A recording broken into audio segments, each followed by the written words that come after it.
결혼 10년 차 나는 남편과 평범한 일상을 보내고 있었다. 적어도 그렇게 믿고 있었다. 남편 강도연은 성실하고 다정한 사람이었다. 그는 언제나 나를 배려했고 작은 것 하나까지 신경 쓰는 사람이었다. 나를 행복하게 해주겠다는 그의 다짐을 나는 한 번도 의심한 적이 없었다. 그러나 그 믿음은 남편이 출장으로 집을 비운단 며칠 만에 흔들리기 시작했다. 그날은 평소와 다를 바 없는 오후였다. 오래된 물건들을 정리할 겸 다락방에 올라갔다. 이 집에서 10년을 살았지만 다락방은 거의 신경 쓰지 않고 지냈다. 바닥에 쌓인 먼지를 털어내며 정리하던 중 나는 벽장 뒤쪽에서 낯선 문을 발견했다. 마치 처음부터 존재하지 않았던 것처럼 위화감을 주는 그 문을 바라보며 나는 설명할 수 없는 불안감을 느꼈다. 문을 열자 어둠 속에서 비밀이 숨어 있는 듯한 차가운 공기가 흘러나왔다. 방 안은 책장과 서랍장이 가득한 작은 서재처럼 보였다. 창문이 없어 먼지 냄새가 짙게 배어 있었고 바닥에는 낡은 상자가 쌓여 있었다. 한쪽 벽에 놓인 서랍장을 열었을 때 나는 멈칫했다. 서랍 안에는 수십 장의 사진이 가지런히 정리되어 있었다. 그중 몇 장을 꺼내 들었다. 사진 속 여자는 나였다. 하지만 동시에 내가 아니었다. 각도를 달리한 얼굴, 조금은 다른 분위기, 미묘하게 어색한 미소. 분명히 내 얼굴인데 거울 속 내 모습과는 다른 사람 같았다. 나는 가슴이 조여오는 것을 느끼며 서류들을 뒤졌다. 그리고 그 속에서 한 장의 결혼 증명서를 발견했다. 그것은 10년 전의 것이었지만 이상하게도 배우자란에 적힌 이름은 내 것이 아니었다. 그러나 남편의 이름은 같았다. 나는 손끝이 떨리는 것을 느꼈다. 결혼하기 전 남편이 한 번도 이런 이야기를 한 적이 없었다. 나는 그가 한 번도 결혼하지 않은 사람이라 믿었다. 하지만 이 서류는 그것이 거짓이라는 걸 증명하고 있었다. 불안한 마음에 서랍을 더 뒤지던 나는 낡은 수첩을 발견했다. 수첩 안에는 기묘한 메모들이 적혀 있었다. 2008.05 17 완벽한 대체 과정 완료. 2010.11 3초기 기억 재구성 성공. 2013.07 19 생활 패턴 안정화. 나는 메모를 읽는 순간 숨이 턱 막혔다. 대체 과정이라는 단어가 특히 신경 쓰였다. 마치 어떤 실험이나 프로젝트처럼 기록된 이 문장들은 무엇을 의미하는 걸까? 나는 남편의 과거를 전혀 모르고 있었던 것일까? 손끝이 차가워졌다. 나는 더 많은 단서를 찾아 서랍을 헤집었다. 그리고 그 속에서 작은 사진 한 장을 발견했다. 이번에는 병원에서 찍힌 듯한 사진이었다. 침대에 누운 여자가 보였다. 그녀는 내 얼굴을 하고 있었지만 내 기억 속에 존재하지 않는 사람이었다. 사진 한쪽에는 메모가 붙어 있었다. 현재 상태 2차 기억 교체 성공. 그 순간 나는 벽에 기대어 숨을 몰아쉬었다. 온몸에 소름이 돋았다. 나는 남편의 첫 번째 아내가 아니었다. 어쩌면 나는 두 번째도 아닐 수도 있다. 서랍을 닫으려는 순간 다시 한번 눈에 띄는 문구가 있었다. 대체 과정 성공 후 10년경과 신체 및 기억 동기화 유지 중. 나는 숨이 멎을 듯한 공포를 느꼈다. 대체라는 말이 의미하는 것이 무엇인지 이제야 감이 왔다. 나는 누군가의 대체품이었다. 남편은 나를 원한 것이 아니라 그녀를 다시 만들고 싶었던 것이다. 나는 서둘러 방을 빠져나왔다. 그러나 이제 더 이상 이 집이 안전한 곳처럼 느껴지지 않았다. 남편이 돌아오면 나는 어떻게 해야 할까? 그는 내게 무엇을 숨기고 있었을까? 그리고 나는 정말 나일까? 나는 여전히 충격에서 벗어나지 못한 채 그날 밤을 보냈다. 내 몸은 내 것이 아닌 것만 같았고 내 기억은 거짓으로 덮인 것처럼 느껴졌다. 수십 번, 100번을 되새겼다. 나는 누구인가? 이 질문이 머릿속을 떠나지 않았다. 다음 날 남편이 집으로 돌아왔다. 현관문이 열리는 소리에 가슴이 철렁 내려앉았다. 나는 마치 아무 일 없었다는 듯 부엌에서 차를 준비하는 척했다. 하지만 내 손은 사소한 떨림까지 감출 수 없었다. 잘 지냈어? 그의 목소리는 평소와 다름없었다. 하지만 나는 이제 그 다정한 말투조차 낯설게 느껴졌다. 나는 억지로 미소를 지었다. 응, 그럼 잘 지냈지? 출장은 어땠어? 그는 별일 아니라는 듯 웃으며 가방을 내려놓았다. 뭐 늘 그렇지 피곤하긴 하지만 나는 그를 몰래 관찰했다. 그는 여전히 다정한 남편처럼 행동하고 있었지만 나는 이제 모든 것이 의심스러웠다. 그는 언제나 세심하게 나를 돌보았고 내 모든 행동을 알고 있었다. 하지만 그것이 사랑이었을까? 아니면 나를 감시하고 있었던 것일까? 식사를 마친 후 그는 서재로 들어갔다. 그리고 나는 조심스럽게 그의 뒤를 따라갔다. 내가 어제 발견한 방과 가장 가까운 곳이 바로 그의 서재였다. 그는 늘 서재에서 많은 시간을 보냈다. 나는 여태까지 그저 일이 많아서일 거라 생각했지만 이제는 다른 의미로 다가왔다. 그가 노트북을 켜고 무언가를 확인하는 모습이 보였다. 화면에는 복잡한 도표와 수치들이 떠 있었다. 그리고 그중 몇 개의 문장이 나의 시선을 사로잡았다. 대체 개체 10년경과 기억 동기와 95% 유지. 순간 머릿속이 하얘졌다. 대체 개체 10년 전 그는 나를 선택한 것이 아니라 만들어낸 것일지도 모른다. 나는 남편이 설정한 기억 속에서 살아온 걸까? 숨을 죽인 채 지켜보던 내 발끝이 서재 문턱에 닿았고 작은 삐걱거리는 소리가 났다. 그 순간 남편이 화면을 급하게 닫았다. 그리고 나를 바라보았다. 뭐해? 나는 얼어붙었다. 그의 시선은 평소처럼 부드럽지만 그 속에서 나는 더 깊은 무언가를 느낄 수 있었다. 나는 애써 평정을 유지하며 말했다. 그냥 책 좀 가져가려고. 그는 가만히 나를 바라보다가 고개를 끄덕였다. 그래. 그리고는 아무 일도 없었다는 듯 다시 노트북을 켰다. 나는 조용히 방을 빠져나왔다. 하지만 이제 확신할 수 있었다. 남편은 뭔가를 숨기고 있다. 그리고 그것은 단순한 비밀이 아니다. 그날 밤 나는 다시 한번 어제의 방으로 향했다. 이번에는 남편이 집에 있는 상황이라 더 위험했다. 하지만 나는 멈출 수 없었다. 다시 문을 열고 안으로 들어섰다. 나는 서랍 속에서 더 많은 자료를 찾아냈다. 그중 하나의 파일이 눈에 띄었다. 내 이름이 적혀 있는 파일. 손이 떨렸다. 파일을 열어보았다. 거기에는 내 신체 검사 기록, 유전자 분석 결과, 그리고 기억 동기와 실험 결과라는 제목이 적혀 있었다. 대체 개체 2 기억 재구성 2차 성공. 기존 개체와의 차이 0.03% 미만. 나는 파일을 내려놓고 그대로 주저앉았다. 나는 남편이 선택한 아내가 아니라 그가 만들어낸 존재였다. 그 순간 뒤에서 문이 천천히 닫히는 소리가 들렸다. 등 뒤로 차가운 기운이 느껴졌다. 나는 숨을 삼키며 천천히 고개를 돌렸다. 남편이 그곳에 서 있었다. 그의 얼굴은 어둠 속에서도 또렷했다. 하지만 더 이상 내가 알던 남편이 아니었다. 그의 눈빛은 무언가를 알고 있는 사람의 것이었다. 찾아버렸구나. 그의 목소리는 낮고 차분했다. 그러나 그 속에는 숨겨진 의도가 가득했다. 나는 아무 말도 하지 못했다. 그는 나를 오래도록 바라보다가 문을 천천히 닫았다. 이제 어떻게 할 거야? 나는 그 순간 깨달았다. 이제부터가 진짜 시작이라는 것을. 방 안 공기가 무겁게 가라앉았다. 문 앞에 선 남편의 실루엣이 희미한 형광등 아래 길게 드리워졌다. 그는 한 걸음도 다가오지 않았다. 그저 나를 지켜보고 있을 뿐이었다. 하지만 나는 알았다. 이 공간에서 나와 그의 위치가 완전히 달라졌다는 것을. 이전까지 나는 그가 사랑하는 아내였다. 그의 일상에 자연스럽게 녹아든 완벽하게 조율된 삶을 사는 존재였다. 그러나 이제 나는 이 체계에서 벗어난 변수가 되었다. 내가 발견한 모든 것, 서랍 속 파일, 사진, 그리고 대체 개체라는 단어. 그는 알고 있었다. 내가 무엇을 알았는지, 그리고 이 사실을 알게 된 내가 어떤 선택을 할지도 예상하고 있을 것이다. 나는 천천히 일어섰다. 심장이 가라앉았다 떠오르기를 반복했다. 몸이 기억하는 움직임으로 자연스럽게 행동하려 했지만 그는 이미 내 모든 동작을 알고 있는 것처럼 보였다. 나는 입을 열지 않았다. 설명을 요구할 수도 화를 낼 수도 있었지만 그것은 의미가 없었다. 그는 이미 준비가 된 상태였다. 침착한 얼굴 속에 철저한 계산이 숨겨져 있었다.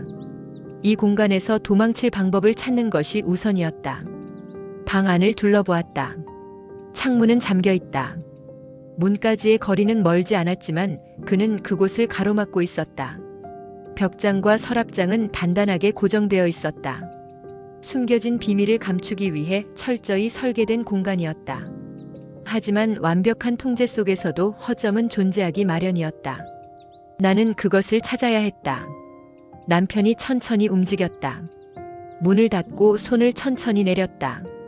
손바닥을 편 채 바지를 가볍게 쓸어내리는 동작. 마치 내가 이 방에서 어떻게 행동할지 기다리고 있다는 듯 했다. 나는 그가 나를 어떻게 바라보고 있는지 알 수 없었다.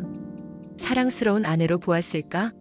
아니면 이제 더 이상 필요 없는 존재로 보았을까?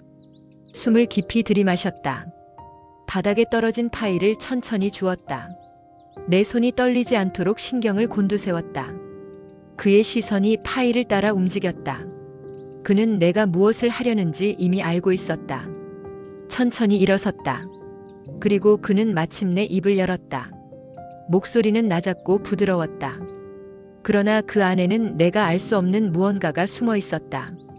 나는 말없이 그를 바라보았다. 그의 말이 끝나기도 전에 나는 파일을 바닥에 던졌다. 순간적으로 시선을 빼앗긴 그 틈을 타문으로 향했다. 하지만 그는 이미 움직이고 있었다. 단 한 걸음 만에 그는 내 앞을 가로막았다. 예상보다 빨랐다. 그는 내 동선을 알고 있었다. 나는 뒤로 물러섰다. 벽이 등을 가로막았다. 폐가 조여드는 듯한 압박감. 그는 내게 가까이 다가오지 않았다. 단지 내 행동을 가만히 지켜볼 뿐이었다. 마치 내가 어떻게 반응할지 실험하는 것처럼. 이곳에서 빠져나가려면 단순한 도망이 아니라 그가 생각하는 패턴을 벗어나야 했다. 나는 빠르게 생각을 정리했다. 지금까지의 남편, 그의 행동 방식, 그리고 그가 무엇을 원하는지. 나는 갑자기 고개를 숙이고 천천히 호흡을 정리했다. 겁에 질린 아내의 모습을 보여야 했다. 그가 예상한 반응이 무엇인지 고민했다. 눈물을 보이는 것일까? 아니면 더 강한 반발일까? 나는 그가 방심하는 순간을 노려야 했다. 시간이 멈춘 듯한 침묵이 방을 가득 채웠다. 그는 움직이지 않았다. 그리고 마침내 그가 내 앞으로 다가왔다. 그 순간 나는 벽에 놓여있던 작은 조각상을 손에 쥐고 그를 향해 내리쳤다. 강렬한 충격음과 함께 방 안의 공기가 흔들렸다. 나는 곧바로 문을 열고 뛰쳐나갔다. 남편이 뒤에서 움직이는 소리가 들렸다. 하지만 나는 멈추지 않았다. 복도를 지나 계단을 뛰어내렸다. 몸이 부딪히며 쏟아지는 물건들, 하지만 아픔을 느낄 새도 없었다. 목표는 단 하나였다. 이 집에서 벗어나야 한다. 숨이 턱까지 차올랐다. 심장이 터질 듯 뛰었다. 어두운 복도를 달려 계단을 뛰어내리면서도 나는 끊임없이 뒤를 확인했다. 남편이 따라오고 있을까? 아니면 이미 다른 방법을 강구하고 있을까? 그의 패턴을 예측해야 했다. 거실까지 나왔다. 현관으로 가야 했다. 하지만 손이 문고리를 잡으려는 순간 등 뒤에서 차가운 목소리가 들렸다. 움직임을 멈췄다. 문이 가까이 있지만 그것은 함정일지도 모른다. 그는 내 예상보다 빠르게 행동하는 사람이었다. 그가 나를 단순히 쫓아오는 것이 아니라 이미 이 상황을 예측하고 준비했을 가능성이 높았다. 나는 숨을 골랐다. 몸을 돌려 그를 마주했다. 남편은 언제나처럼 깔끔한 모습이었다. 하지만 이제야 보인다. 그 눈빛 속에 숨겨진 다른 감정들. 그는 여전히 차분했다. 그것이 더 섬뜩했다. 내가 모든 걸 알아버렸음에도 불구하고 그는 당황하거나 화를 내지 않았다. 마치 예상했다는 듯, 마치 이 모든 상황을 지켜보는 연구원처럼. 나는 다시 한번 주위를 둘러보았다. 탈출할 방법을 찾아야 했다. 하지만 그는 나보다 한 발 앞서 있었다. 창문에는 이미 잠금 장치가 걸려 있었고 현관은 열리지 않았다. 나는 덫에 걸렸다. 나는 그에게서 시선을 떼지 않은 채 입술을 깨물었다. 그는 나의 반응을 관찰하고 있었다. 그의 목적은 무엇일까? 나는 그저 그가 만들어낸 대체 개체였던 걸까? 아니면 그에게 있어서 이 실험의 끝은 다른 의미였을까? 그의 눈빛이 미묘하게 변했다. 그 순간 나는 깨달았다. 그는 나를 지켜보는 것이 아니라 나의 다음 행동을 기다리고 있었다. 나는 다시 한번 기억을 더듬었다. 그동안의 대화, 그의 태도, 그리고 내가 발견한 모든 기록들. 무엇이 빠져 있는 걸까? 그리고 그때 머릿속에서 하나의 조각이 맞춰졌다. 나는 여전히 그를 이해하지 못하고 있었다. 그가 원하는 것은 단순한 통제도, 단순한 감시도 아니었다. 그는 단순히 나를 대체한 것이 아니라 진짜 그녀를 만들려고 했던 것이다. 나는 내가 처음부터 나였던 적이 없다는 사실을 그 순간 깨달았다. 그에게는 첫 번째 아내가 존재했다. 그러나 그녀는 사라졌다. 죽었을까? 아니면 존재 자체가 삭제되었을까? 그리고 나는 그녀를 대신하기 위해 만들어졌다. 하지만 이제는 내가 처음부터 그녀였던 것처럼 살아가야 한다. 그것이 그의 계획이었을까? 그의 입술이 움직였다. 그러나 나는 그의 말을 듣지 않았다. 이제야 모든 것이 선명해졌다. 그는 사랑하는 사람을 잃고 그녀를 되찾고 싶었다. 하지만 그것이 불가능하다는 걸 깨닫자 대체 가능한 존재를 만들었다. 나는 기억을 조작당했고 신체적 변화까지 거쳐서 그녀의 삶을 살아가도록 설계되었다. 나는 흔들리는 다리에 힘을 주었다. 여전히 탈출 방법은 없다. 하지만 나는 그의 의도를 이해하게 되었다. 그가 원하는 것은 도망가는 내가 아니라 이 공간에서 완벽하게 순응하는 그녀였다. 나는 깊이 숨을 들이마셨다. 그리고 아주 천천히 자세를 바꿨다. 당황하지 않은 척, 불안하지 않은 척, 마치 아무 일도 없었던 것처럼. 그의 눈빛이 미세하게 변했다. 그것이 내게 남은 마지막 기회였다. 나는 그를 향해 천천히 걸어갔다. 겁에 질린 듯 보이지 않도록, 의심을 사지 않도록. 그리고 그의 손을 잡았다. 그의 손이 차갑게 느껴졌다. 그 순간 나는 반대쪽 손으로 그의 목 옆을 세게 가격했다. 급소를 정확히 노린 충격에 그는 휘청거렸다. 나는 그 틈을 놓치지 않고 도망쳤다. 계단을 올라가면 출구가 있다. 거기에 도착하면 문을 열고 나갈 수 있다. 하지만 나는 알았다. 이것이 끝이 아니라는 것을. 그는 다시 나를 찾을 것이고 나는 또다시 그의 실험실 속으로 끌려갈 것이다. 하지만 나는 멈추지 않았다. 지금 할 수 있는 것은 이 공간에서 벗어나는 것뿐이었다. 어둠 속을 헤치며 밖으로 뛰쳐나왔다. 차가운 공기가 폐를 채웠다. 자유였다. 적어도 그렇게 생각했다. 발밑이 휘청거렸다. 도망쳐야 했다. 하지만 어디로? 이곳은 내가 10년을 살아온 집이었다. 하지만 이제는 단 한순간도 머물고 싶지 않은 감옥이 되었다. 도로 위로 나섰다. 차들이 무심하게 지나갔다. 세상은 평소와 다름없었다. 그러나 나는 알았다. 이 모든 것이 위태로운 균형 위에 놓여 있다는 것을. 내 존재, 내 기억, 그리고 내가 살아온 시간. 나는 핸드폰을 꺼냈다. 도움을 요청할 곳을 찾아야 했다. 하지만 연락할 사람이 없었다. 가족, 친구, 회사 동료. 내 삶에서 연결된 모든 사람들은 진짜일까? 아니면 남편이 설계한 세계 속에서 만들어진 조각들일까? 머릿속이 새하얘졌다. 나는 내 이름을 반복해서 되뇌었다. 하지만 점점 그 이름조차 낯설게 느껴졌다. 내가 진짜 존재했던 적이 있을까? 그때 뒤에서 익숙한 엔진 소리가 들려왔다. 차였다. 남편이었다. 나는 본능적으로 몸을 돌렸다. 그리고 달렸다. 거리에 불빛이 휘몰아쳤다. 심장이 뛰었다. 남편의 차가 천천히 속도를 맞추며 다가왔다. 창문이 내려갔다. 그는 웃고 있었다. 언제나처럼 온화한 표정이었다. 하지만 이제 그 미소가 무엇을 의미하는지 알았다. 그것은 내가 무엇을 하든 어디로 가든 상관없다는 자신감이었다. 내가 어디를 가든 난 널 찾을 수 있어.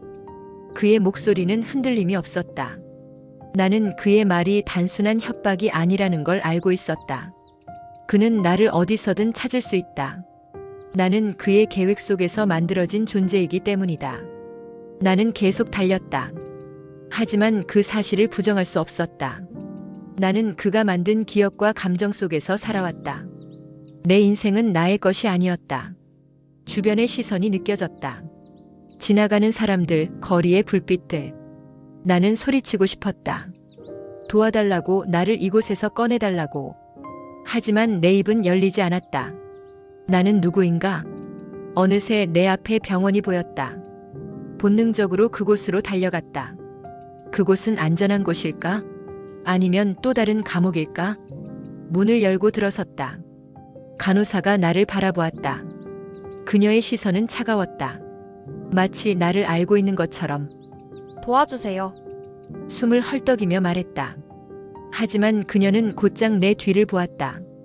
나는 따라 고개를 돌렸다. 남편이 문 앞에 서 있었다. 괜찮아요. 그는 차분한 목소리로 말했다. 제 아내가 잠시 길을 잃었어요. 나는 비명을 지르고 싶었지만 몸이 굳었다. 간호사는 남편을 보며 고개를 끄덕였다. 그리고 나를 다시 바라봤다. 진정하세요. 병실로 안내해 드릴게요. 병실? 나는 이해할 수 없었다. 하지만 내 팔을 붙잡는 손길이 느껴졌다. 나는 저항하려 했지만 몸이 움직이지 않았다. 어느새 내가 누군가에게 둘러싸여 있었다. 병원의 직원들. 하지만 그들의 얼굴은 낯설지 않았다. 익숙했다. 그제야 깨달았다. 이곳은 병원이 아니었다. 아니, 적어도 내가 생각하는 그런 병원은 아니었다. 남편은 내 앞에 다가와 조용히 속삭였다. 넌 내 아내야. 처음부터 그리고 앞으로도. 나는 머리를 흔들며 부정하고 싶었다. 하지만 그의 말은 명령처럼 들렸다. 마치 처음부터 내 머릿속에 입력된 문장처럼. 어느새 나를 둘러싼 사람들은 움직이기 시작했다. 나는 저항했지만 힘이 빠져나갔다. 주사가 내 팔에 닿았다. 눈앞이 흐려졌다. 마지막으로 보이는 것은 남편의 미소였다. 그리고 어둠이 나를 삼켰다. 어느 날 나는 집안에서 눈을 떴다. 익숙한 침대, 익숙한 공기. 거울을 봤다. 나였다. 하지만 어딘가 이상했다. 기억이 선명했다. 나는 사랑하는 남편과 함께 10년째 결혼 생활을 하고 있었다. 우리는 행복했다. 거실로 나가자 남편이 웃으며 나를 맞이했다. 잘 잤어? 나는 고개를 끄덕였다. 어딘가 불안한 느낌이 들었지만 이유를 알 수 없었다. 그저 조금 이상한 꿈을 꾼 것만 같았다. 꿈을 꾼 걸까? 알 수 없는 미묘한 감정이 몰아친다. 과연 진실은 무엇일까? 지금까지 마음다락에서 준비한 이야기였습니다. 더 많은 이야기가 궁금하시다면 구독과 좋아요로 마음다락을 응원해주세요. 다음 시간에도 깊이 있는 이야기로 찾아뵙겠습니다. 감사합니다.